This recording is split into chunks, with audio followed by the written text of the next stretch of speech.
Hello दोस्तों, आप सभी का स्वागत है आपके अपने YouTube चैनल एमआरवी क्लासेज में।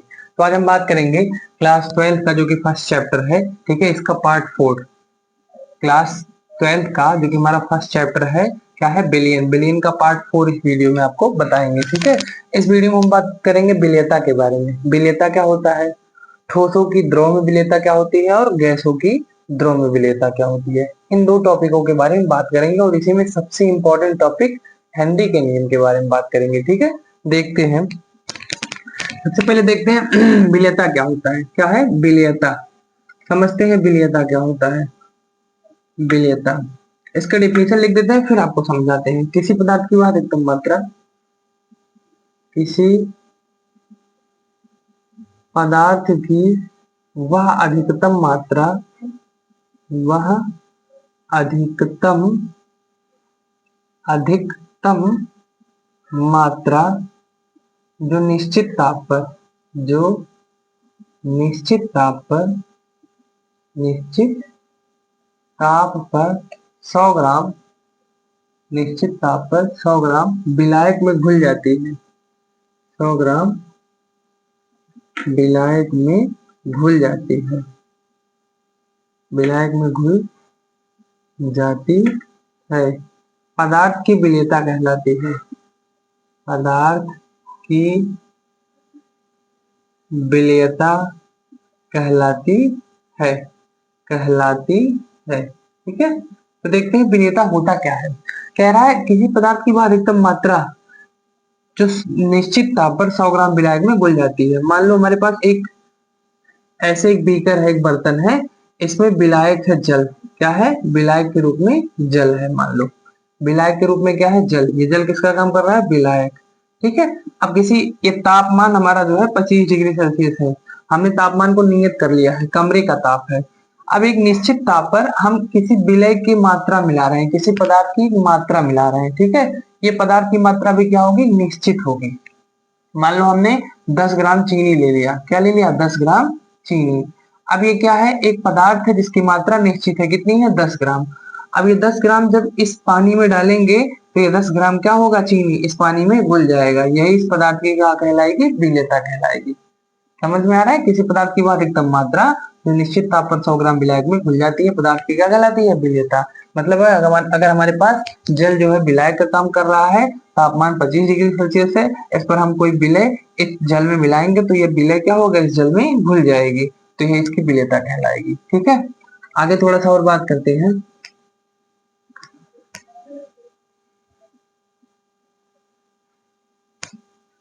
आगे बात करते हैं विलेयता के बाद हम बात करते हैं संतृप्त विलयन के बारे में। संतृप्त थोड़ा सा देख लेते हैं, संतृप्त विलयन क्या होता है, और दूसरा देखेंगे असंतृप्त विलयन क्या होता है। असंतृप्त विलयन, ठीक है। संतृप्त विलयन और असंतृप्त विलयन। संतृप्त विलयन क्या होता है, वह विलयन, वह विलयन जो उसी ताप पर, वह विलयन जिसमें उसी ताप पर लिखते हैं, वह विलयन जिसमें उसी ताप पर, जिसमें उसी ताप पर, उसी ताप पर और अधिक विलय ना घोला जाए, और अधिक विलय, और अधिक विलय ना घोला जाए, ना घोला जाए, ठीक है। इसको सेम इसी तरीके से लिख लेते हैं, फिर समझते हैं।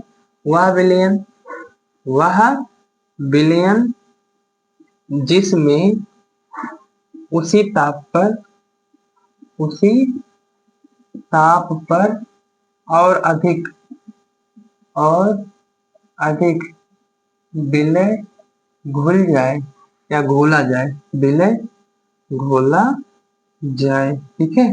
क्या कहलाएगी, असंतृप्त विलयन कहलाएगी। संतृप्त विलयन क्या होगा, वह विलयन जिसमें उसी ताप पर और अधिक विलय न घोला जाए। मान लो ये कोई विलयन था, इस विलयन में हमने क्या मिलाया है, पानी मिलाया है जो कि विलायक का काम करेगा, और क्या मिलाया है, चीनी, जो कि किसका काम करेगा, विलय का काम करेगा, ठीक है। अब तापमान हमारा 25 डिग्री सेल्सियस ही है, ये विलयन है। अब इसी विलयन में हम क्या कर रहे हैं, और अधिक अगर विलय मिला रहे हैं, मतलब चीनी की मात्रा और अधिक मिला रहे हैं, तो ये चीनी क्या हो इसमें ना घुले। अगर ऐसा हो रहा है कि चीनी और अधिक मिलाने पर इसमें नहीं घुल रही है, इस विलयन में नहीं घुल रही है, तो वो संतृप्त विलयन है। और अगर ये चीनी घुल जाएगी तो वो असंतृप्त विलयन हो जाएगी। ठीक है, आगे देखिए आगे क्या है। इसके बाद हम समझते हैं विलेयता, हमने समझा। अब हम तीन तरीके की बातें समझेंगे। पहला है ठोस की द्रव में विलेयता, दूसरा है गैस की द्रव में विलेयता, और तीसरा है द्रव की द्रव में विलेयता। तो सबसे पहले हम समझेंगे ठोस की द्रव में विलेयता। ठीक है, सबसे पहले ठोस के बारे में समझेंगे, इसके बारे में, ठोस के बारे में। ठोस की द्रव में विलेयता लिखेंगे, ठोस की द्रव में विलेयता, ठोस की द्रव में विलेयता। समझते हैं ठोस की द्रव में विलेयता क्या होती है। अभी जो विलेयता का डेफिनेशन हमने लिखा था सेम वही है ठोस की द्रव में विलेयता, बस थोड़ी सी चीजें बदल जाएंगी। क्या होगा, किसी पदार्थ की, किसी, ऐसे लिखते हैं, किसी ठोस पदार्थ की ग्राम में वह अधिक मात्रा, या किसी ठोस पदार्थ के ग्राम में निश्चित ताप पर, निश्चित ताप पर, निश्चित ताप पर वह अधिक मात्रा, वह अधिक मात्रा जो 100 ग्राम, जो 100 ग्राम विलायक में घुल जाती है, 100 ग्राम विलायक में घुल जाती है, ठोस की विलेयता कहलाती है। ठोस की विलेयता कहलाती है। ठीक है, क्या लिखे हो उसमें, क्या हमने लिखा था, किसी किसी पदार्थ की निश्चित ताप पर वह अधिक मात्रा जो 100 ग्राम विलायक में घुल जाती है, पदार्थ की विलेयता कहलाती है। दो चीजें इसमें एक्स्ट्रा आ गई हैं, क्या आ गया है, पदार्थ के आगे ठोस और ग्राम आ गया है, ठोस और ग्राम एक्स्ट्रा आ गया है। किसी ठोस पदार्थ की ग्राम में निश्चित ताप पर वह अधिक मात्रा, मान लो हमारे पास कोई ठोस पदार्थ है, हमने कहा ये चीनी के कण है, ये क्या है, चीनी के कण। ठीक है, कितने कण है, कितना ग्राम है चीनी, 10 ग्राम। तो ये चीनी ठोस है और इसकी मात्रा निश्चित है, कितने ग्राम है, 10 ग्राम है। तापमान को भी हम निश्चित कर देते हैं। ठीक है,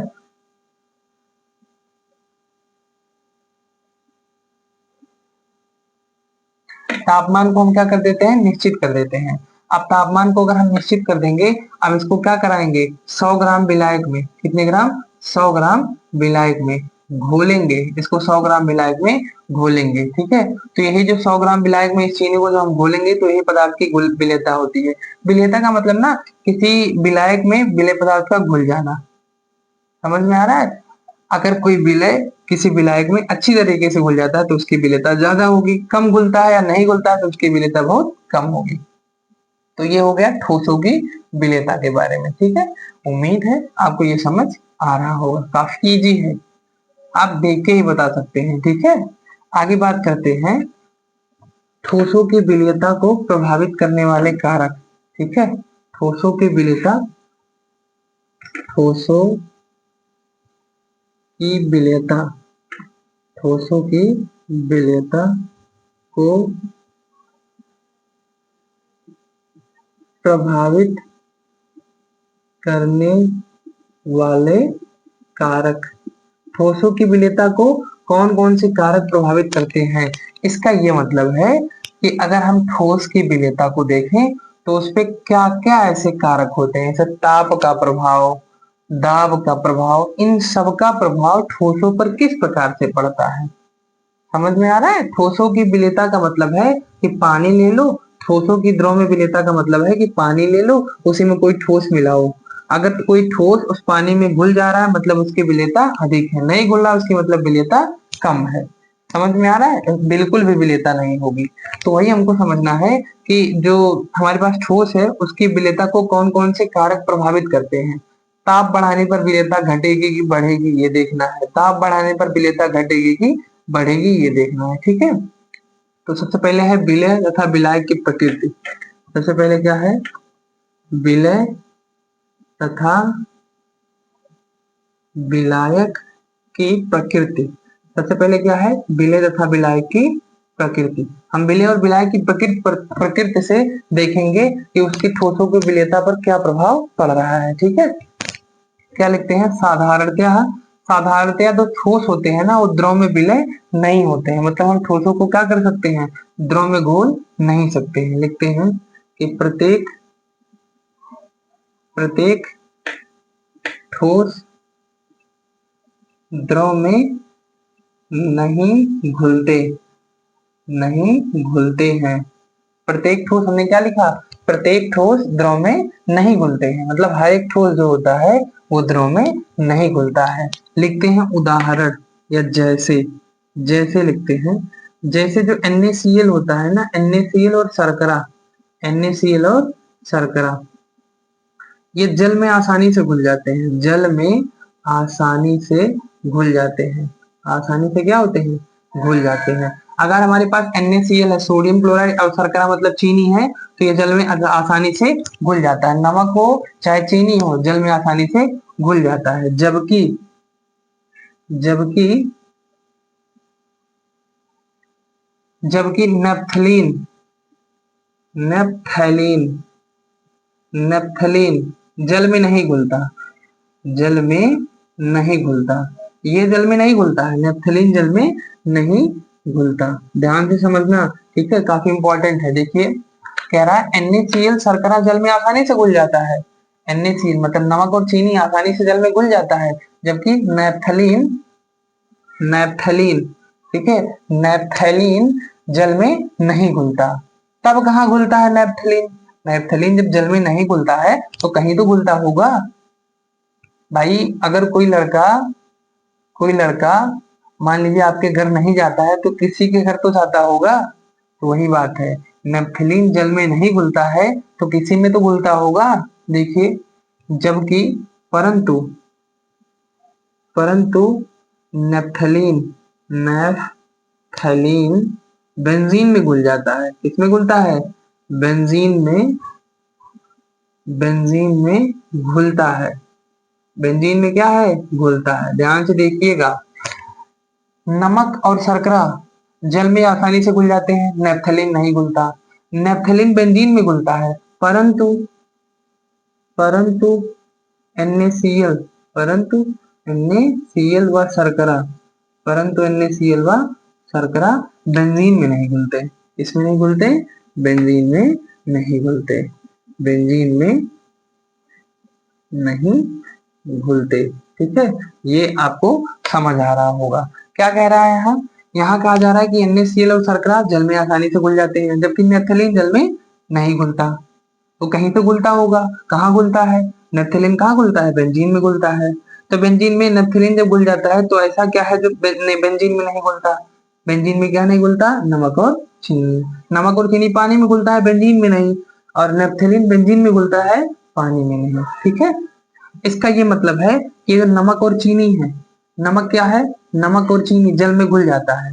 तो नमक क्या है? विलय है। चीनी भी क्या है? विलय है। और पानी क्या है? विलायक। मतलब ये NaCl को अगर हम तोड़ेंगे, NaCl को, तो Na पॉजिटिव Cl नेगेटिव तोड़ता है। मतलब ये ध्रुवीय विलायक है, विलय है। NaCl विलय का काम करेगा और पानी विलायक का। पानी को तोड़ोगे तो H पॉजिटिव और OH नेगेटिव बनाएगा। ठीक है, मतलब ये ध्रुवीय विलय है और ये ध्रुवीय विलायक है। ध्रुवीय विलय ध्रुवीय विलायक में घुल जाते हैं। जैसे NaCl और शर्करा जल में घुलता है ना, तो NaCl और शर्करा ध्रुवीय विलय है और जल ध्रुवीय विलायक है, तो ध्रुवीय विलय ध्रुवीय विलायक में घुल जाता है। नेप्थलीन बेंजीन में घुलता है। नेप्थलीन अध्रुवीय विलय है और बेंजीन जो होता है अध्रुवीय विलायक है। मतलब अध्रुवीय विलय अध्रुवीय विलायक में घुलता है। यही लाइन में लिख दूंगा। ठीक है, लिखते हैं ध्रुवीय ध्रुवीय काम करके ध्रुवीय विलय ध्रुवीय विलायक में घुलते हैं। ध्रुवीय विलायक में घुलते हैं, जबकि जबकि अध्रुवीय अध्रुवीय, जबकि अध्रुवीय विलय, जबकि अध्रुवीय विलय, अध्रुवीय अध्रुवीय विलायक में, अध्रुवीय विलायक में, ठीक है, इस तरीके से। इसका मतलब है ध्रुवीय विलय ध्रुवीय विलायक में घुलते हैं, अध्रुवीय विलय अध्रुवीय विलायक में घुलते हैं। समझ में आ रहा है?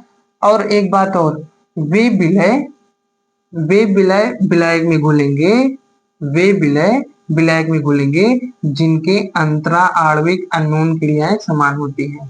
ठीक है, विलय विलायक में घुल जाती है यदि उनकी अंतरा आणविक अन्योन क्रियाएं समान हो। ये लिख देता हूं, यदि विलय विलायक में घुल जाती है, विलय विलायक में घुल जाती है यदि अंतरा आणविक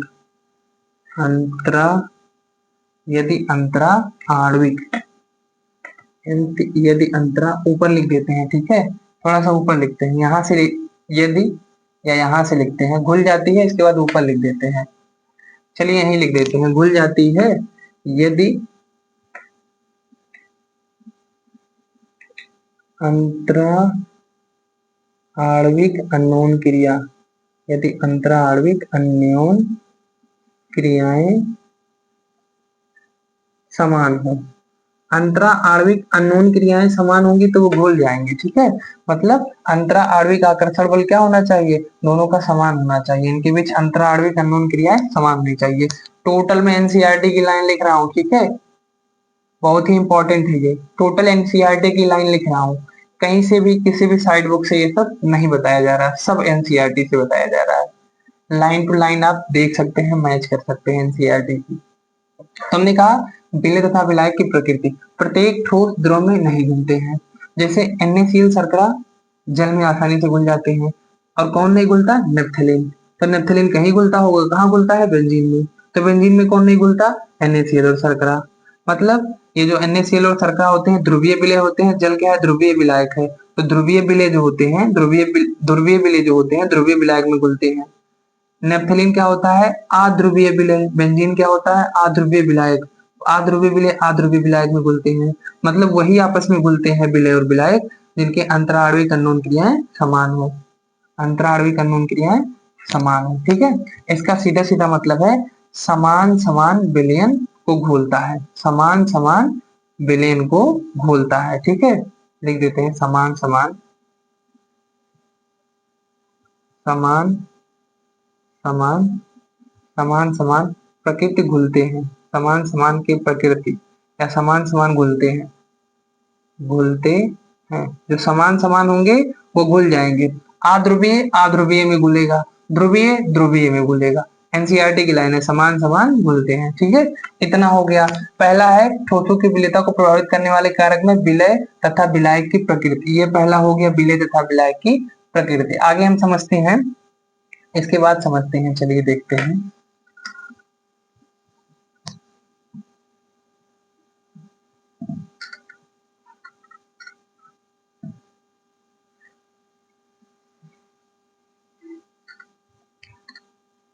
चलिए, प्रभावित करने वाला कारक पहला हमारा क्या था, विलय और विलायक की प्रकृति। आगे दूसरा हम देखते हैं, विलय और विलायक की प्रकृति के बाद हम दूसरा देखते हैं, नंबर दो है ताप का प्रभाव।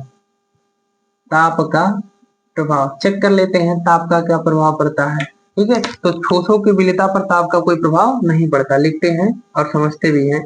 ठोसों की विलयता पर, ठोसों की विलयता, ठोसों की विलयता, ठोसों की विलयता पर ताप, ठोसों की ताप के प्रभाव से ठोसों की विलयता घट या बढ़ सकती है, ऐसे लिखते हैं, प्रभाव पड़ता है। ठीक है, लिख देते हैं, ताप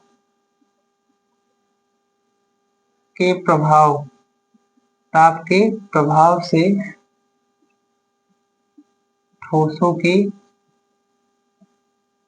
विलयता घट या बढ़ जाती है, घट या बढ़ जाती है, बढ़ जाती है। एक ला सैटेलिए है, ला सातालिए, ठीक है, उनका एक नियम है, उन्होंने क्या बताया कि उष्मा क्षेपी, उष्मा शोषी के लिए लिखते हैं पहले, उष्मा शोषी। अगर उष्मा शोषी होगा तो डेल्टा एच का मान ग्रेट ज्यादा होगा जीरो से। उष्मा शोषी होगा ना तो ताप बढ़ने पर, ताप बढ़ने पर, ताप बढ़ने पर विलेयता बढ़ जाएगा, ठोसों की विलेयता बढ़ जाएगी, ठोसों की विलेयता बढ़ जाती है। लाशातेलिए ने बताया अपने नियम में, ठीक है।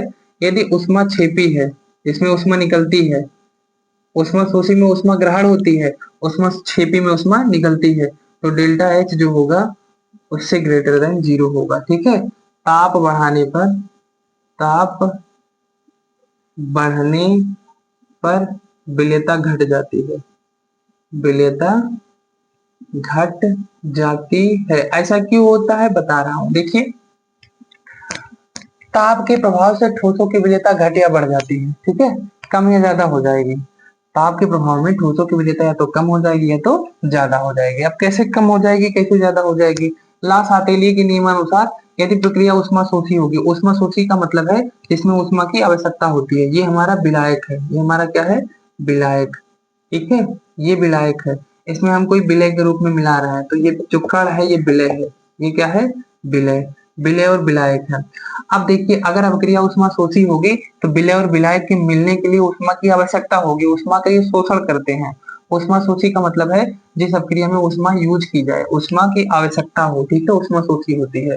तो अगर उष्मा शोषी होगी तो विलय और विलायक को मिलने के लिए, ठीक है, विलय और विलायक को मिलने के लिए उष्मा की आवश्यकता होती है।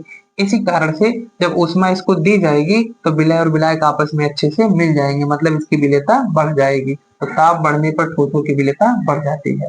उष्मा क्षेपी का मतलब है जिसमें से उष्मा निकल रही है, तो विलय और विलायक जब आपस में मिलते हैं तो इसमें से पहले से ही उष्मा निकलती है, इसलिए ताप बढ़ाने पर क्या होता है, विलेयता घट जाती है और ये फिर दूर दूर होने लगते हैं विलय और विलायक, क्योंकि इसमें पहले से ही उष्मा निकलती है, ठीक है। तो ये हो जाएगा ताप का प्रभाव। आगे देखते हैं दाब का प्रभाव। दाब का प्रभाव तीसरा क्या है, दाब का प्रभाव, तीसरा है दाब का प्रभाव, दाब का प्रभाव, ठीक है। अब देखते हैं इस पर दाब का क्या प्रभाव पड़ता है। तो ठोसों की विलेयता पर दाब का कोई प्रभाव नहीं पड़ता, क्यों नहीं पड़ता बता रहा हूं। ठोसों की विलेयता पर, ठोसों की विलेयता पर दाब का कोई प्रभाव नहीं पड़ता, कोई प्रभाव नहीं पड़ता। क्यों नहीं पड़ता, क्योंकि, क्योंकि, ठीक है, ठोसों की विलेयता पर दाब का कोई प्रभाव नहीं पड़ता, क्योंकि ठोस तथा द्रव, तथा द्रव दोनों असंपीड्य होते हैं, दोनों असंपीड्य होते हैं, दोनों ही क्या होते हैं, असंपीड्य होते हैं। देखो दाब का मतलब है ना, दाब का मतलब सीधा सीधा समझो, ये हमारे पास अगर विलयन विलायक है, ये विलायक है, तो इसमें कोई ठोस पदार्थ डालूं और डालने के बाद इसको दाब लगाऊं, ऐसे दाब लगाया जाए किसी पिस्टन के द्वारा, ये एक पिस्टन है, पिस्टन के द्वारा अगर इसे दाब डाला जाए, इस पर दाब डाला जाएगा तो क्या होगा, दाब लगाने के कारण ये जो ठोस के कण होंगे इन पर कोई ज्यादा विशेष प्रभाव नहीं पड़ेगा। क्यों विशेष प्रभाव नहीं पड़ेगा, क्योंकि ठोस और द्रव ये दोनों ही असंपीड्य होते हैं, असंपीड्य होते हैं मतलब दाब लगाने पर इसके कण पास पास नहीं आएंगे, ठीक है, संपीड़ित नहीं होंगे। तो ये हो जाएगा, ये हो जाएगा दाब का प्रभाव। तो ये हमने पहले बात सीख ली, क्या है, ठोसों की द्रव में विलेयता, ठीक है। अब ये आपको अच्छे से समझ में आया होगा। आगे देखते हैं ठोसों की द्रव की, ठोसों की द्रव में विलेयता के बाद हम देखते हैं गैसों की द्रव में विलेयता। अब गैस किस प्रकार से द्रव में विलय होते हैं, ठीक है, गैसों की द्रव में विलेयता के बारे में समझते हैं। लिखते हैं गैसों की द्रव में विलेयता, गैसों की द्रव में विलेयता। गैसों की द्रव में विलेयता का मतलब है गैस का द्रव में घुल जाना, किसी भी गैस का निश्चित तापमान पर द्रव में अरे सॉरी हाँ द्रव में घुल जाना। गैस अगर द्रव में घुल जा रही है यही उसकी विलेयता होती है, सीधा सीधा है, ठीक है। अब देखिए गैसों की द्रव में भिन्नता को समझने के लिए हम क्या करते हैं, हम सभी लोग जानते हैं कि बहुत सारी ऐसे गैसें होती हैं जो द्रव में मिल जाती हैं, बहुत सारी ऐसी गैसें होती हैं जो द्रव में घुल जाती हैं। तो बहुत सी गैसें द्रव में घुल जाती हैं। ऑक्सीजन जो होता है ना, वो द्रव में मतलब पानी में घुलता तो है लेकिन कम मात्रा में घुलता है, ठीक है। और यही जो ऑक्सीजन जो है पानी में घुल जाता है, जो घुला हुआ ऑक्सीजन है, इसी का प्रयोग जलीय जीव करते हैं जीवित रहने के लिए। इसी का प्रयोग कौन करते हैं, जलीय जीव जीवित रहने के लिए, ठीक है। HCl जो होता है, HCl हाइड्रोक्लोरिक अम्ल, ठीक है, ये जल में अत्यधिक मात्रा में घुलनशील होता है। लिख देते हैं इस बात को, आप समझेंगे, ठीक है।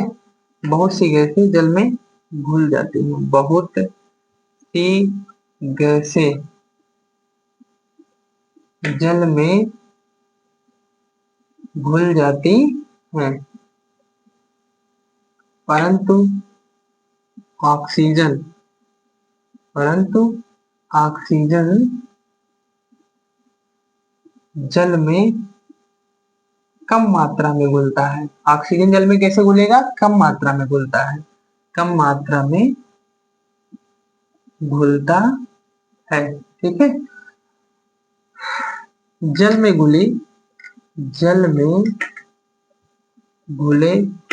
ऑक्सीजन जल में घुले ऑक्सीजन का प्रयोग जलीय जीव जीवित रहने के लिए करते हैं, जलीय जीव जीवित रहने के लिए करते हैं, ठीक है। जलीय जीव क्या करते हैं, देखिए हमने क्या कहा, आप सभी को पता है कि गैस जो होती है, गैस वो द्रव में घुल जाती है, बहुत सी गैसें घुल जाती हैं। ऑक्सीजन जो होता है द्रव में कम मात्रा में घुलता है, क्योंकि ऑक्सीजन द्रव में कम मात्रा में घुलता है, ठीक है। अब यही जो ऑक्सीजन की मात्रा है वो जो द्रव में घुली हुई है, अब जो द्रव में जलीय जीव होते हैं, जल में पाए जाने वाले जलीय जीव जैसे मछली है, मेढक है, ये सब, ठीक है, जलीय जीव जो होते हैं उसी द्रव में घुली हुई ऑक्सीजन को क्या करते हैं, जीवित रहने के लिए उपयोग करते हैं, ठीक है। HCl जल में अधिक मात्रा में घुलता है, HCl जल में अत्यधिक घुलनशील होता है, अत्यधिक घुलनशील होता है, ठीक है। इसको आप लिखेंगे, क्या करेंगे, इसको आप लिख लेंगे, ठीक है।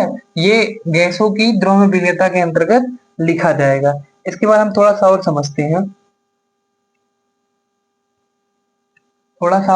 हैं, देखिए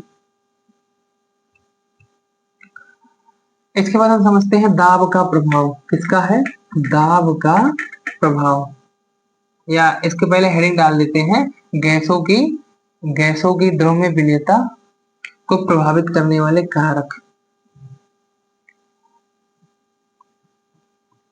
गैसों की विलेयता को प्रभावित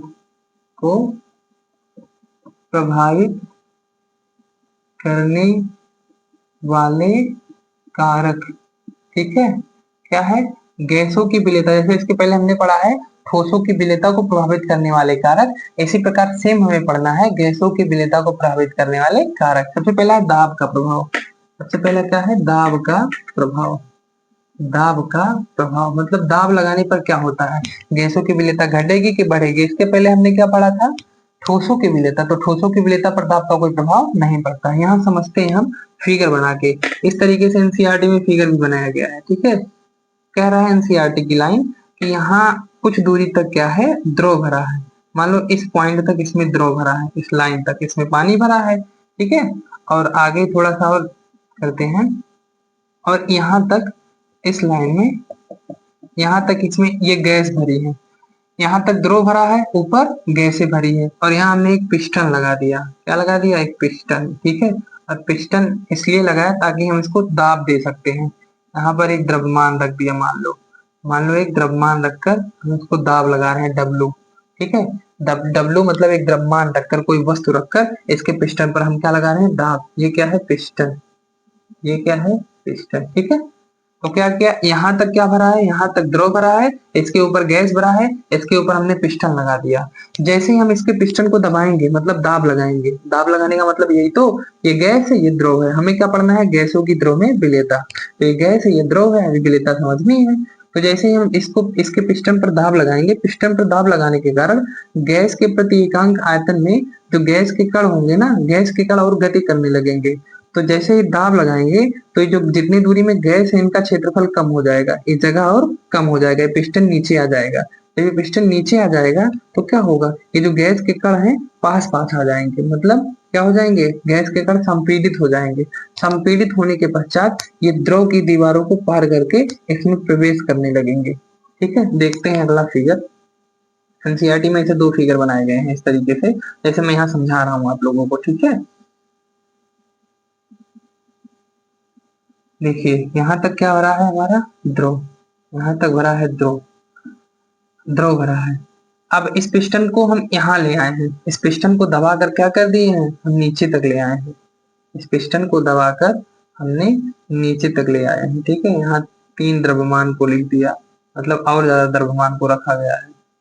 इस पिस्टन को दबाकर नीचे ले आएंगे तो ये जो गैस के कण पहले अधिक दूरी में फैले थे अब एकांक आयतन में आ जाएंगे, मतलब इसका आयतन जो होगा बहुत और कम हो जाएगा। तो गैस के कण ज्यादा दिखने लगेंगे। ठीक है, क्योंकि अब क्षेत्रफल कम हो गया है। गैस के कण जब ज्यादा दिखने लगेंगे इस तरीके से तो वो क्या होंगे, दाब के प्रभाव से इस द्रव की दीवारों को पार करके अंदर द्रव में प्रवेश कर लेंगे। मतलब इसका सीधा सीधा मतलब है कि अगर हम गैसों पर दाब का प्रभाव पढ़ेंगे तो गैसों पर दाब लगाने के कारण क्या होती है, इसकी विलेयता बढ़ जाती है, क्योंकि गैस के कण क्या होते हैं, द्रव के अंदर चले जाएंगे, मतलब मिलने लगते हैं। ठीक है, तो यही बात अब समझाने के लिए एनसीईआरटी ने ये दो फिगर बनाए थे। लिखते हैं इसके बारे में, इसके बारे में लिखते हैं कि दाब बढ़ाने पर, दाब बढ़ाने पर गैसों की विलेयता बढ़ जाती है। दाब बढ़ाने पर गैसों की विलेयता, गैसों की विलेयता बढ़ जाती है। दाब बढ़ाने पर क्या हो जाता है, गैसों की विलेयता क्या हो जाएगी, बढ़ जाएगी। ठीक है, दाब बढ़ाने पर गैसों की विलेयता क्या हो जाती है, बढ़ जाती है। आगे देखते हैं, अब आगे देखते हैं, आगे हम समझेंगे इसके बाद हेनरी का नियम। क्या समझेंगे, हेनरी का नियम। क्योंकि जब हम किसी पिस्टन पर दाब लगाते हैं तो दाब लगाने के कारण क्या होता है, गैस जो होती है वो द्रव में प्रवेश करने लगती है, मतलब गैस जो होती है द्रव में मिलने लगती है, इसका मतलब विलेयता बढ़ने लगती है। तो यही संबंध जो है, इसी संबंध के बारे में हेनरी ने एक संबंध दिया था। इसी बात पर हेनरी ने क्या दिया, एक संबंध दिया, एक नियम दिया, जिसे हम हेनरी का नियम कहते हैं। ठीक है, तो लिखते हैं सर्वप्रथम, सर्वप्रथम गैस की, गैस की विलायक में विलेयता, सर्वप्रथम गैस की विलायक में विलेयता तथा दाब, तथा दाब के मध्य, दाब के मध्य, तथा दाब के मध्य, किसके मध्य, गैस की विलायक की विलेयता, गैस की विलायक में विलेयता। ठीक है, मतलब गैस की कितनी विलेयता है, और दाब के मध्य, दाब के मध्य एक मात्रात्मक, एक मात्रात्मक, मात्रात्मक संबंध स्थापित किया गया है, मात्रात्मक संबंध दिया, संबंध दिया गया, जिसे हेनरी संबंध कहते हैं। ठीक है, जिसे क्या कहते हैं, हेनरी संबंध कहते हैं। क्या कहते हैं, हेनरी संबंध। ठीक है, किसने दिया था, हेनरी ने। किसने दिया था, हेनरी ने। इसी को हेनरी का नियम कहते हैं। इसी को क्या कहते हैं, इसे, इसे हेनरी संबंध कहते हैं या हेनरी का नियम कहते हैं। ठीक है, जिसे हम क्या कहते हैं, हेनरी संबंध या हेनरी का नियम। सर्वप्रथम क्या किया गया था, गैस की विलायक में विलेयता तथा दाब के मध्य, मतलब गैस की विलेयता और दाब के मध्य में एक मात्रात्मक संबंध दिया गया, जिसे हेनरी संबंध या हेनरी का नियम कहते हैं। अब आगे हम समझने वाले हैं हेनरी का नियम। ठीक है, देखिए इसको लिख लेंगे आप यहाँ तक। देखते हैं हेनरी का नियम क्या होता है। हेनरी का नियम कब लगेगा, जब किसी गैस को क्या किया जाएगा, किसी द्रव में डाला जाएगा। ठीक है, और उस पर दाब लगाया जाता है।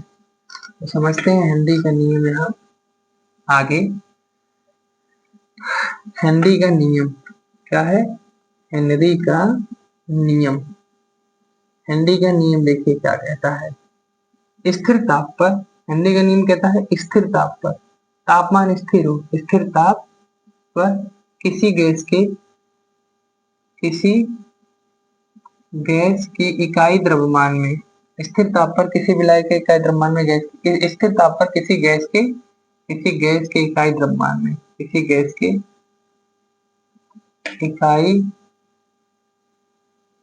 द्रव्यमान में गैस की विलेयता, गैस की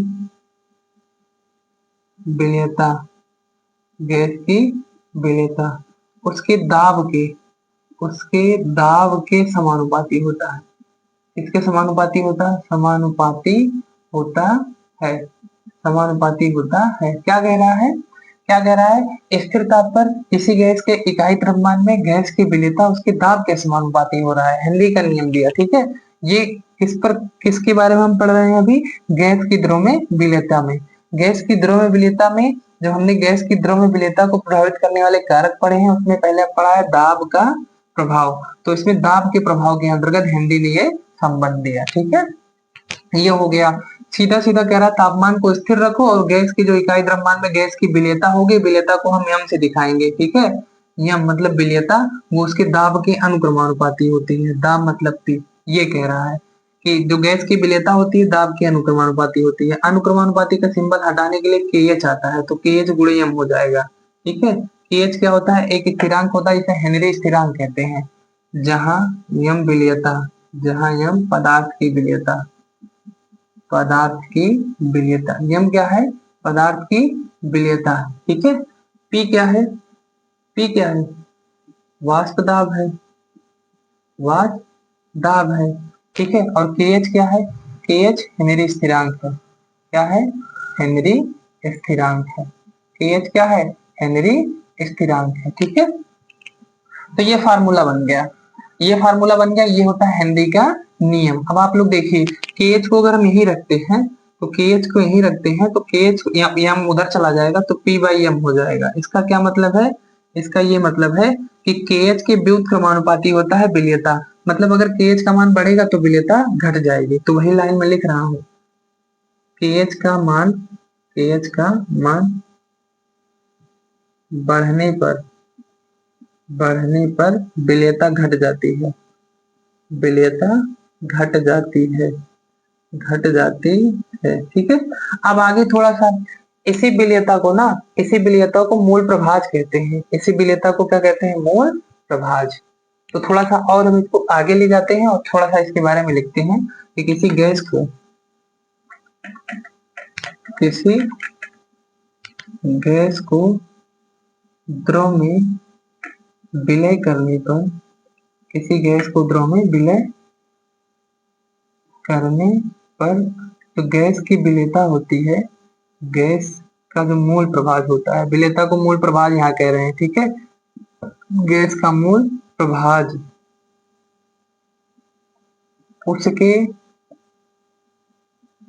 आंशिक दाब, उसके आंशिक दाब के समानुपाती होता है, के समानुपाती होता है, के समानुपाती होता है। ठीक है, देखिए क्या कह रहा है, कह रहा है कि ये देखो हमने क्या लिख दिया, हमने ये लिखा कि KH का मान बढ़ने पर विलेयता घट जाती है। क्यों? क्योंकि KH बढ़ाओगे तो ये घटेगा, ये घटाओगे तो ये बढ़ेगा, उल्टा है, एक दूसरे के उल्टा है। लेकिन अगर KH बढ़ाओगे तो ये बढ़ेगा, वाष्प दाब बढ़ेगा लेकिन विलेयता घट जाएगी। ठीक है, आप लोग समझ रहे होंगे। अब आगे देखिए, लिखा है किसी गैस को द्रव में विलय करने पर, अगर किसी गैस को हम द्रव में विलय कर रहे हैं तो गैस का जो मूल प्रभाज होगा, उस गैस का जिसको हम द्रव में डाल रहे हैं, मान लो हमारे पास ये है, ये पानी, पानी में हम कोई गैस डाल रहे हैं जिसका नाम है X। ठीक है, या पानी में N2 गैस डाल रहे हैं, क्या डाल रहे हैं? N2 gas. तो इसी N2 गैस का जो मूल प्रभाज होगा, इसी N2 गैस का जो मूल प्रभाज होगा उसके आंशिक वाष्प दाब के समानुपाती होगा, इसी के आंशिक वाष्प दाब के समानुपाती होगा, इसका जो आंशिक वाष्प दाब होगा। ठीक है, अर्थात क्या हो जाएगा, अर्थात यहाँ लिख दे रहा हूं मैं, चलिए यहाँ लिख दे रहा हूँ, अर्थात क्या हो जाएगा, आंशिक वाष्प दाब मूल प्रभाज के अनुक्रमानुपाती होगा, मतलब P नॉट आंशिक वाष्प दाब को पी नॉट से दिखाते हैं, प्रोपोर्शनल हो जाता है। एक्स मतलब किसका, गैस का, ठीक है। एक्स मतलब मोल प्रभाज समझते हैं और जी मतलब गैस का, एक्स जी मतलब गैस का मोल प्रभाज। पी नॉट का पी नॉट है, प्रोपोर्शनल का चिन्ह हटेगा, नियतांक आता है के एच, तो के एच गुणे में क्या हो जाता है, या के एच और एक्स जी हो जाएगा, के एच और एक्स जी। के एच क्या है, हेनरी स्थिरांक है, पी क्या है, आंशिक वाष्प दाब है, एक्स क्या है, एक्स जी क्या है, गैस का मोल प्रभाज। लिख देते हैं ये आंशिक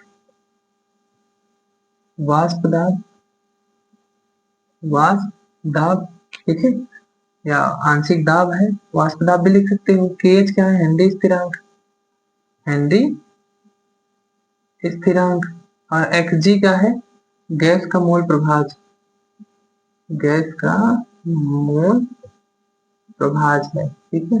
गैस का क्या है, मोल प्रभाज। तो हमने इस प्रकार से दो फार्मूला लिया है, एक ये एक ये, ठीक है। विलेता की जगह हम एम की जगह हम एक्स जी भी लिख सकते हैं, हमने ये बता दिया, ठीक है। अब इस फार्मूले पे हम क्या करेंगे, एक सवाल करेंगे, क्या करेंगे, एक क्वेश्चन करेंगे और समझेंगे, ठीक है। उससे पहले हम इसका एक ग्राफ देख लेते हैं, क्या देख लेते हैं, ग्राफ, ठीक है। चलिए देखते हैं, इस फार्मूले को भी मैं अलग से लिख रहा हूँ, आप लोग नोट कर लेंगे वीडियो को रोक कर।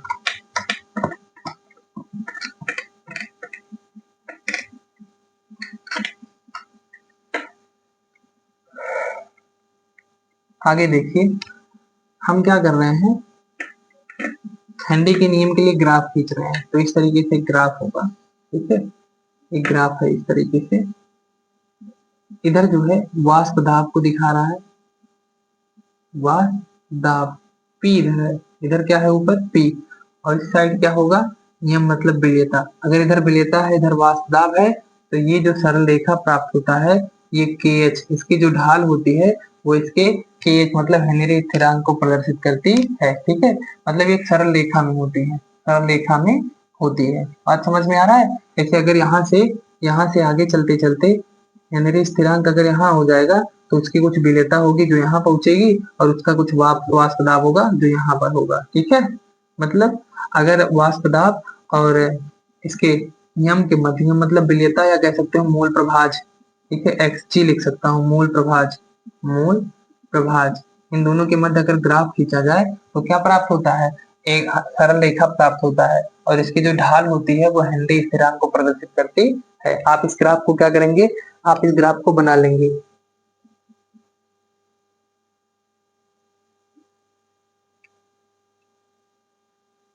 चलो इसको हम एनसीईआरटी के लिए पूरा लिख लेते हैं, इसमें लिख लेते हैं आंशिक वाष्प दाब, HCl का आंशिक वाष्प दाब यहाँ लिख देते हैं। चलिए यहाँ लिखते हैं HCl का आंशिक वाष्प दाब, HCl का आंशिक वाष्प दाब, ठीक है। और यहाँ लिखते हैं साइक्लोहेक्सेन के विलयन में, साइक्लोहेक्सेन, साइक्लोहेक्सेन के विलयन में,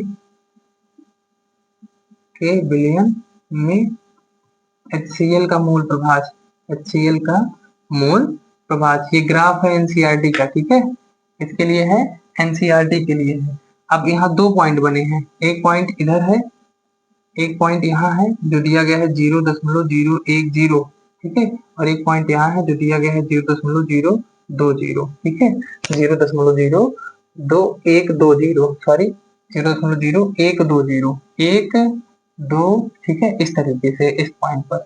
ये ग्राफ जो है क्या बता रहा है, ये ग्राफ जो है इधर वाष्प दाब है पी नॉट है, ठीक है, पी नॉट है, यहाँ लिख देते हैं 1000, 1000, ये पी नॉट है, क्या है ये, इधर इधर जाओगे तो आंशिक वाष्प दाब बढ़ेगा, इधर जाओगे तो मोल प्रभाज बढ़ेगा, और बीच में जो है ये इसकी ढाल है, ये किसको दिखा रही है, केएच, केएच मतलब हेनरी स्थिरांक को दिखा रही है। तो ये दोनों क्या है, ये जो है हेनरी के नियम के लिए ग्राफ है, ठीक है।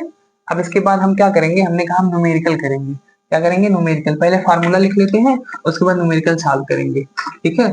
एक आसान सा पहले हम आपको न्यूमेरिकल दे रहे हैं, देखते हैं कैसे सॉल्व होता है, ठीक है।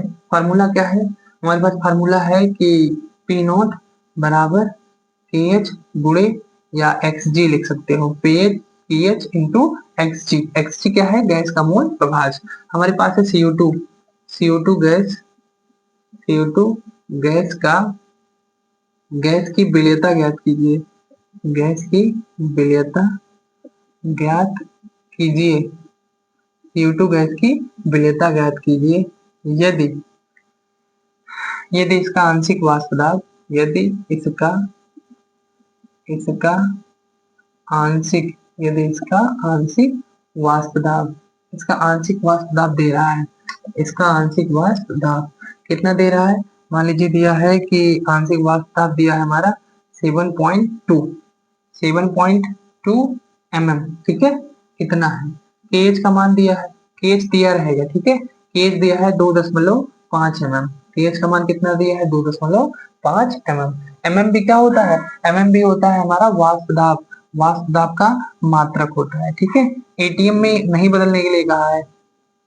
देखिए एक एक एटीएम बराबर होता है, एक एटीएम बराबर होता है 1.01325 इंटू 10⁵ पास्कल, ठीक है। पास्कल इतना होता है। तो एटीएम में मान दिया होता तो हम इसको पास्कल में बदल लेते, लेकिन हमारा एमएम में दोनों ही दिया है, इसलिए हमको चेंज करने की आवश्यकता नहीं है। सिंपली हम इसको रख देंगे। कैसे रखेंगे? हमारे पास फार्मूला है पी नॉट बराबर के एच गुणे एक्स जी। एक्स जी चाहिए तो एक्स जी बराबर क्या लिखोगे? पी बटे के एच, ठीक है। तो पी का मान कितना है? 7.2, के एच का मान है 2.5। इसको काटेंगे तो कितना हमारा आ जाएगा? 2.5 2 बार जाएगा 5 आएगा, फिर उसके बाद 2 बचेगा 22 हो जाएगा, और 220 हो जाएगा, 25 दाएं 250 होता है, 9 8 बार जाएगा, लगभग 2.8 आएगा, ठीक है। लगभग कितना आ जाएगा? 2.8, इतना हमारा आंसर हो जाएगा। काफी आसान है ये प्रश्न। अब हम क्या करेंगे? एनसीईआरटी का एक प्रश्न देखेंगे, ठीक है। एनसीईआरटी का एक प्रश्न देखेंगे और उसके बाद हम हिंदी के नियम के सीमाएं और अनुप्रयोग समझेंगे। एनसीईआरटी का एक प्रश्न देखते हैं इसको। एनसीईआरटी का हमें बुक लाते हैं, ठीक है। एनसीईआरटी का क्या लाते हैं? हम बुक लाते हैं। ये देखिए ये एनसीईआरटी की बुक है, एनसीईआरटी की क्या है? बुक है। अब इस प्रश्न को हम लिख देते हैं। लिखा है सड़े हुए अंडे, पूरा प्रश्न इसको लिखते हैं और इसको सॉल्व करेंगे, ठीक है। लिखते हैं सड़े हुए अंडे जैसी गंध वाली, सड़े हुए अंडे जैसी गंध वाली, जैसी गंध वाली, सड़े हुए अंडे जैसी गंध वाली विषैली गैस, विषैली गैस H2S, क्या है? H2S, ठीक है। गुणात्मक विश्लेषण में उपयोग की जाती है। इसमें गुणात्मक गुणात्मक विश्लेषण में उपयोग की जाती है, में उपयोग की जाती है, ठीक है। उपयोग की जाती है यदि H2S गैस की जल में, यदि H2S गैस की जल में एसटीपी एसटीपी पर विलेयता, एसटीपी पर विलेयता कितना है? 0.195 एम, ठीक है। हो तो हेनरी स्थिरांक की गणना कीजिए। क्या निकालना है? हेनरी स्थिरांक की गणना करनी है। हेनरी स्थिरांक की गणना कीजिए। किसकी गणना करनी है? हेनरी स्थिरांक की, ठीक है। अब इसको हम रखते हैं, इसको रखते हैं और हेनरी स्थिरांक की गणना। देखिए पहले प्रश्न को हमको रीड करना है, प्रश्न को समझना है क्या कह रहा है, ठीक है, और क्या क्या दिया गया है। उसी के बाद हम क्या कर सकते हैं? न्यूमेरिकल को सॉल्व कर सकते हैं। देखो क्या कह रहा है, सड़े हुए अंडे जैसी गंध वाली विषैली H2S गैस है। H2S गैस की जल में एसटीपी पर, एसटीपी मतलब स्टैंडर्ड टेम्परेचर प्रेशर पर विश्लेषण पर विलेयता इतनी है। ये विलेयता मतलब क्या दी गई है? विलेयता मतलब ऐसे कह सकते हो, ये आपका मोल प्रभार दिया गया है। इसका जो गैस है, कौन सी गैस है? H2S, तो H2S का मोल प्रभार दिया गया है। हेनरी स्थिरांक मतलब KH निकालना है। पहले हम फार्मूला लिखते हैं, पहले हम क्या लिखते हैं? फार्मूला। तो P बराबर क्या होता है? KH और इंटू XG, मोल प्रभार, यही फार्मूला होता है। हमें XG पता है इतनी है, XG पता है इतनी है, P नहीं पता है। क्या है? P नहीं पता है। तो हम क्या करेंगे, पहले पी निकालेंगे। ठीक है, सबसे पहले क्या करेंगे, पी निकाल लेंगे। अब देखिए पी कैसे निकालते हैं, सॉरी ये देखिए एक्स जी जो है ना, एक्स जी जो है, ये विलेयता को समझते हैं पहले। विलेयता दिया गया है ना, विलेयता दिया गया है, इसका मतलब ये मूल प्रभाज नहीं है, विलेयता जो है मूल प्रभाज नहीं है।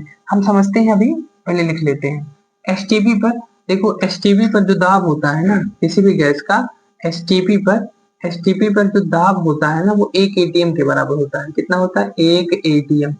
किसी भी गैस का स्टैंडर्ड टेम्परेचर प्रेशर जो होता है वो कितना होता है, एसटीपी पर दाब जो होता है वो 1 ATM होता है। ठीक है, 1 ATM हो गया, मतलब पी नॉट या पी पता हो गया, आंशिक दाब, एसटीपी पर आंशिक दाब या पी नॉट, पी नॉट या दाब पता हो गया, हमने लिख लिया 1 ATM।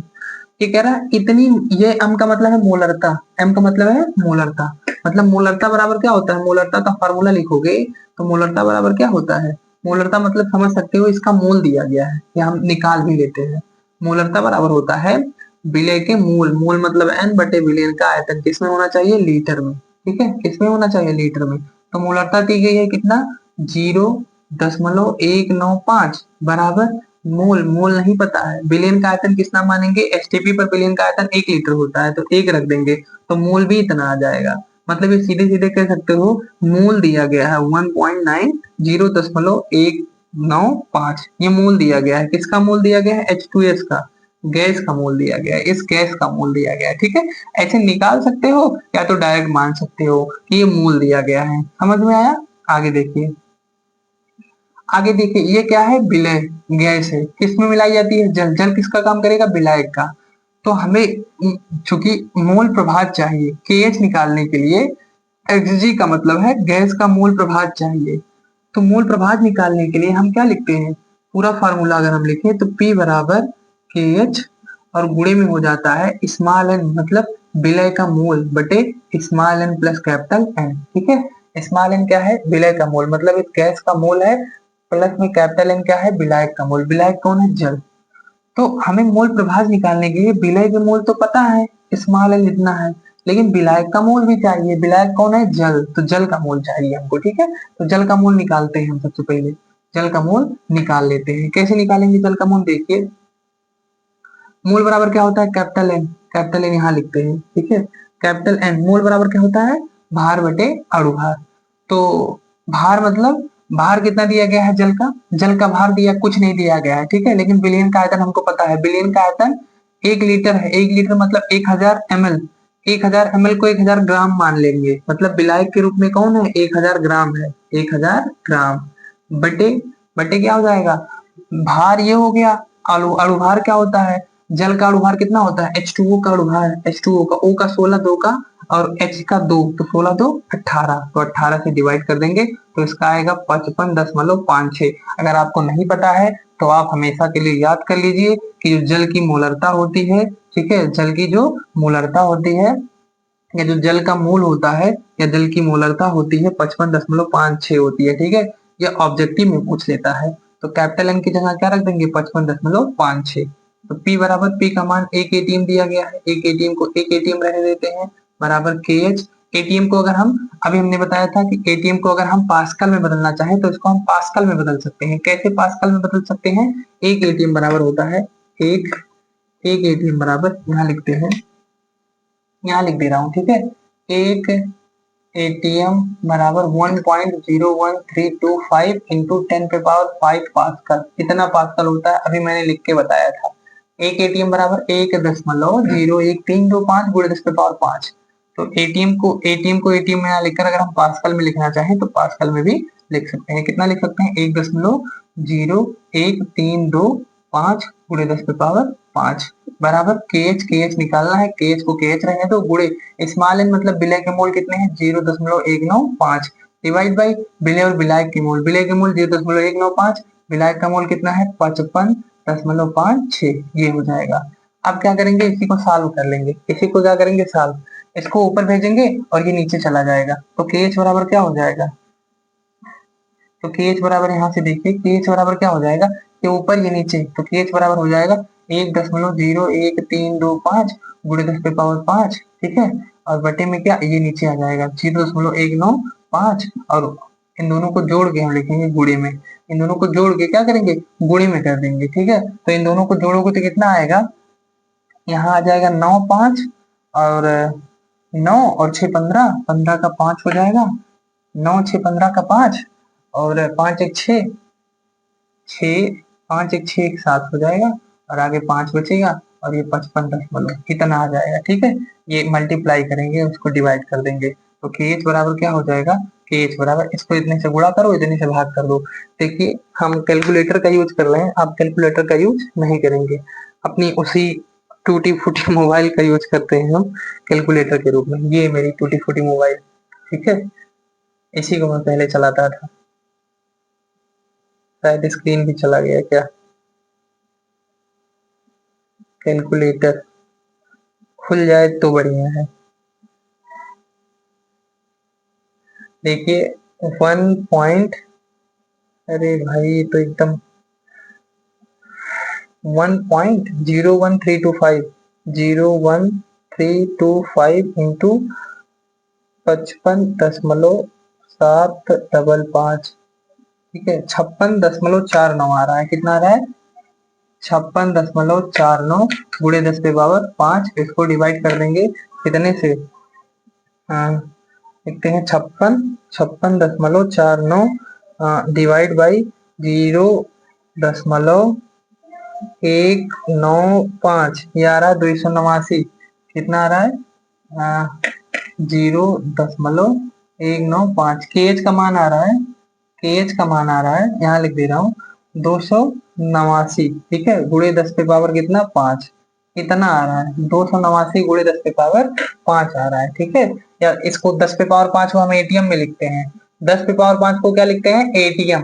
तो ये आंसर कितना आ जाएगा, यहाँ आंसर लिख दे रहे हैं 289 एटीएम। कितना एटीएम आ जाएगा, 289 एटीएम। 10 पे पावर 5 को हमने एटीएम में बदल दिया है, एटीएम में नहीं, अगर पास्कल में रहने दोगे तो ये पास्कल में ही आंसर सही है। ठीक है, नहीं तो अगर एटीएम में भी हम इसको बदल सकते हैं। तो ये इस तरीके से हम क्या कर सकते हैं, सवाल को सॉल्व कर सकते हैं। ठीक है, उम्मीद है ये क्वेश्चन समझ में आया होगा। अभी हम बस आपको फार्मूला समझा रहे थे इसलिए एक न्यूमेरिकल बताए हैं, आगे जैसे ही हमारा चैप्टर खत्म होता है हम एक एक न्यूमेरिकल आप सबको बताते चलेंगे, एनसीईआरटी का सारा क्वेश्चन सॉल्व किया जाएगा। ठीक है, आगे देखिए, इसको आप नोट कर लेंगे। अब इसको आप नोट कर लेंगे, इसके बाद हम देखेंगे हेनरी के नियम की सीमाएं। ठीक है, हेनरी के क्या क्या नियम की सीमाएं हैं तो देखते हैं। हेनरी के नियम की सीमाएं, इसको मिटाते हैं, उसके बाद समझते हैं हेनरी के नियम की सीमाएं। लिखते हैं हेनरी के नियम की सीमाएं। हेनरी के नियम की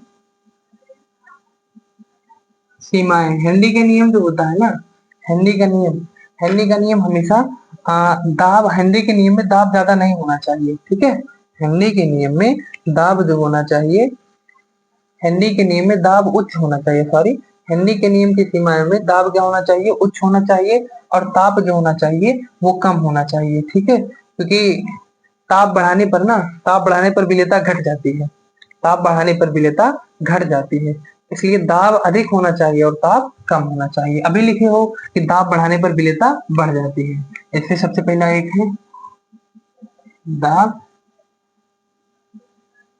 अधिक होना चाहिए, अधिक होना चाहिए, और क्या है, ताप कम होना चाहिए, ताप कम होना चाहिए। ठीक है, ताप क्या होना चाहिए, कम।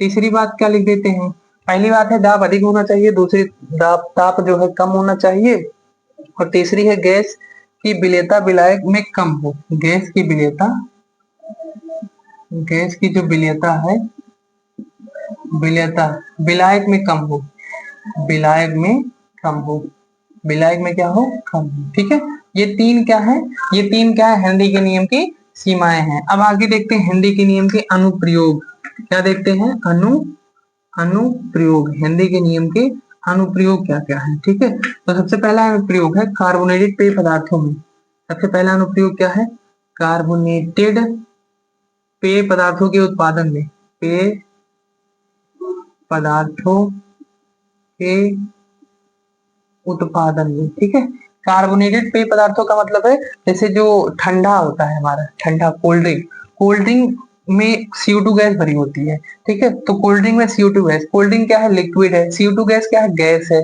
तो गैस को लिक्विड में अगर भरना है तो हेनरी का नियम लगाना है, ठीक है। तो ये हेनरी के नियम के अनुप्रयोग है कार्बोनेटेड पेय पदार्थों के उत्पादन में। ये पहला हो गया। दूसरा है गोताखोरों द्वारा प्रयुक्त, गोताखोरों द्वारा प्रयुक्त ऑक्सीजन, ऑक्सीजन सिलेंडर, सिलेंडर के रूप में, के प्रयोग में, के प्रयोग में। गोताखोर जो ऑक्सीजन सिलेंडर ले जाते हैं ना, जो ऑक्सीजन सिलेंडर ले जाते हैं ना, वो भी ऑक्सीजन सिलेंडर जो होता है वो भी हेनरी के नियम पर भरा होता है, ठीक है। आगे बात करते हैं तीसरी बात, जो पर्वतारोही होते हैं। पर्वतारोही का मतलब है जो पर्वत पर चढ़ते हैं। पर्वत पर जैसे जैसे आप ऊपर जाएंगे ना, ऑक्सीजन का लेवल कम होता जाएगा। जब पर्वतारोही ऊपर जाते हैं ना, तो वहां पर ऑक्सीजन की जो सांद्रता होती है ना, ऑक्सीजन का जो आंशिक दाब होता है ना, वो कम हो जाता है। जब ऑक्सीजन का आंशिक दाब कम हो जाएगा तो हमारे शरीर के जो रुधिर है, ब्लड, ब्लड और टिश्यूज में, हमारे शरीर के खून में और ऊतक में O2 की मात्रा घट जाएगी। जब हमारे शरीर में खून में और ऊतक में O2 की मात्रा घट जाएगी तो हमारा शरीर कैसा हो जाएगा, कमजोर सा हो जाएगा, ठीक है। और इससे क्या होता है, अस्पष्टता, सोचने की क्षमता भी कम हो जाती है, सही से सोच भी नहीं पाते हैं क्योंकि पूरी बॉडी में हमारा ऑक्सीजन सही से पहुंच नहीं रहा, ठीक है। इससे एक समस्या उत्पन्न हो जाती है जिसे एपोक्सिया कहते हैं, ठीक है। एनोक्सिया, क्या कहते हैं, एनोक्सिया। लिख लेते हैं, क्या लिखते हैं हम इसमें, अधिक ऊंचाई पर O2 का आंशिक दाब कम, पर्वतारोही एनोक्सिया। लिखते हैं अधिक ऊंचाई पर, इसको अधिक ऊंचाई पर, अधिक ऊंचाई पर O2 का आंशिक दाब, O2 का आंशिक दाब कम हो जाने से पर्वतारोही, पर्वतारोही के खून, खून मतलब रुधिर, के रुधिर व ऊतक में, रुधिर व ऊतक में O2 की, O2 की सांद्रता कम हो जाती है, O2 की सांद्रता कम हो जाती है, कम हो जाती है, जिससे, जिससे पर्वतारोही, पर्वतारोही क्या हो जाता है, कमजोरी महसूस करने लगता है, कमजोरी, पर्वतारोही को कमजोरी महसूस होता है, ठीक है। पर्वतारोही को क्या महसूस होता है, कमजोरी महसूस होता है। और अस्पष्टता, अस्पष्टता, अस्पष्टता, अस्पष्टता, ठीक है, अस्पष्टता, सोच में कमी आ जाती है, किसमें, सोचने की क्षमता में कमी आ जाएगी, अस्पष्टता, ठीक है। इस लक्षण को, इस लक्षण को हम क्या कहते हैं, इस रोग का नाम है एनोक्सिया, ठीक है। इस लक्षण को, इस लक्षण, रोग नहीं होता है, इस लक्षण को एनोक्सिया कहते हैं। क्या कहते हैं, एनोक्सिया। ये कोई रोग नहीं होता, ठीक है, एनोक्सिया, सॉरी गलत लिख दिया मैंने, एनोक्सिया, ठीक है।